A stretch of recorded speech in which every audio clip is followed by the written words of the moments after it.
Efa zava-niseho teto Madagasikara hatramin'izay nanomboka tamin'ny taona 2017 hatramin'ny androany ny fambolena korontana sy ny fanonganam-panjakana kanefa tsy nitondra soa sy fampandrosoana teto amin'ny firenena izany hatreto. Hoy ny solombavambahoaka ny distrika ny Ambilobe.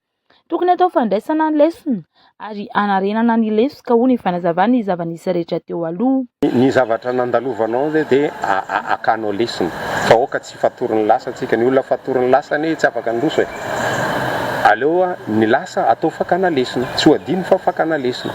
Dia an'izay fahazahoana lesona zay no hitondrany fotoam-pasangana hoe aoka atsika hitony satria tsy nahitantsika tombony. Eritrereto hoe depuis 72 atsika nanakorontana foana hatramin'izao, ino mitondra inona ho an'ny Malagasy, mitondra inona ho an'ny Madagasikara zay.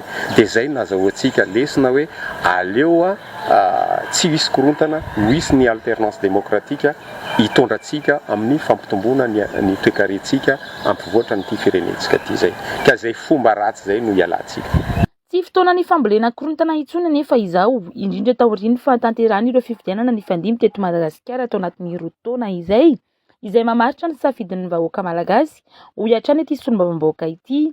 Ny tsy fahazakana ireo mpanao politika ny faharesena hoy izy no tena mamboly korontana eto Madagasikara izay efa tsy mendrika ho an'ny vahoaka intsony ka tokony atsahatra izany mba hisiany ny fitoniny. Hoe ny savorivory politika mantsy zavatra fahiainantsika mandavantaona foana io satria ny tsy mahazo toerana te azo toerana, ny mahazo toerana te miaro ny fitondrana normal zany satria efa nametraka safidy ny vahoaka malagasy hoe ity ny filoham-pirenena dia ny filoham-pirenena fa nametraka ity ny gouvernement zay iarako miasa, nametraka koa tsika ny solombavambahoaka, ny vahoaka nametraka tsika ny ben'ny tanàna manaja ny rafitra demokratika zany.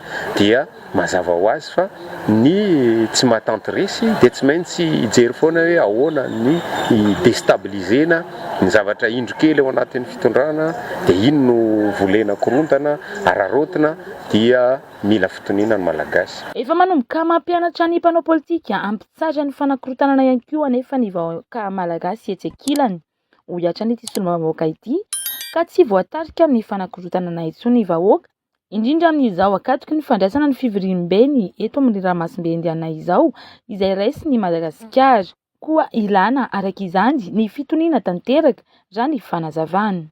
Interview. Malagasy ny vahoaka malagasy amin'izao efa mampianatra ny mpanao politika. Efa betsaka neny manentana ny vahoaka malagasy hanao korontana fa tsy manao izy satria izy ny mpanao politika zay mitarika korontana foana no mahazo seza. Dia rehefa tonga amin'ny seza izy dia ny vahoaka foana no mizaka n'izay tsironainy ao.